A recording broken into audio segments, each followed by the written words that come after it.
Honorables députés, dans ce contexte particulier où l'actualité brûlante reste marquée par la recrudescence du phénomène de l'immigration irrégulière, je ne peux pas ne pas penser aux victimes de cette tragédie, à qui je souhaite un repos éternel, après, bien entendu, avoir présenté mes condoléances, les condoléances les plus attristées à leurs familles et à leurs proches.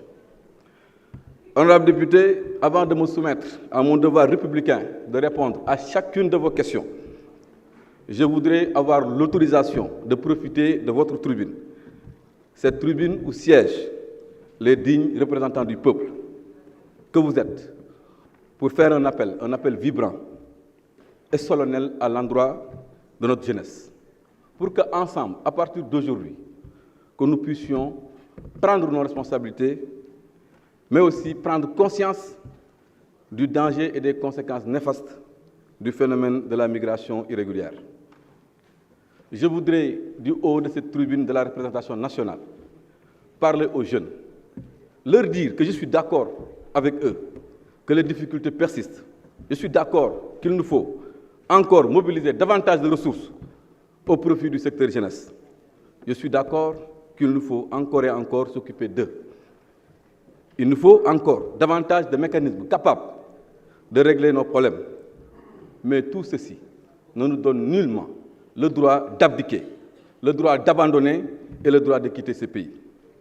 Ce pays que nous devons construire, puisque nous en sommes le futur, l'avenir et le délégataire légitime.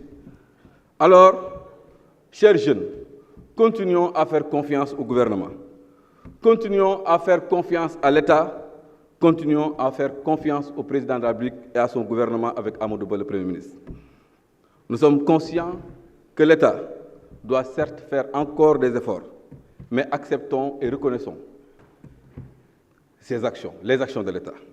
Elles sont incommensurables, en attestent les nombreux programmes et projets au bénéfice des jeunes que l'État a mis en place depuis 2012.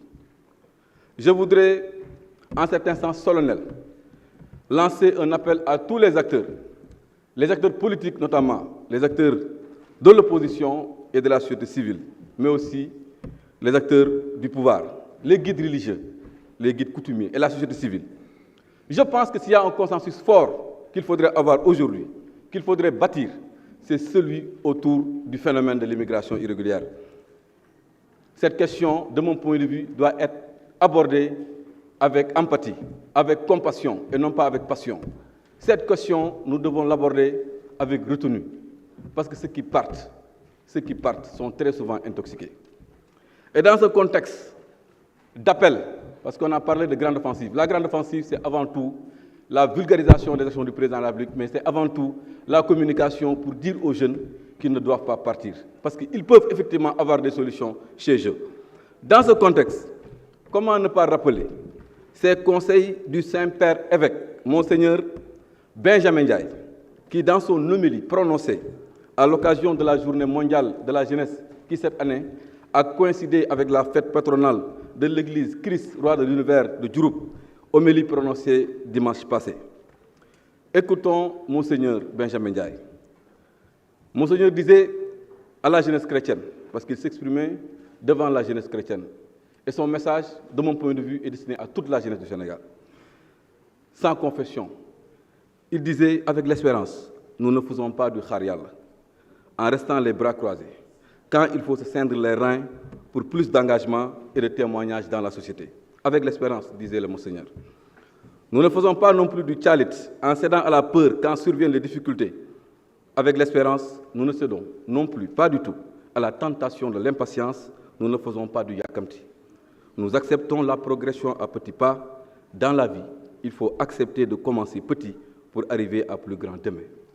Et il termine, le saint homme, par rappeler Saint Jacques qui disait dans sa lettre écrite, « Voyez le cultivateur, il attend le fruit précieux de la terre sans s'impatienter à son propos.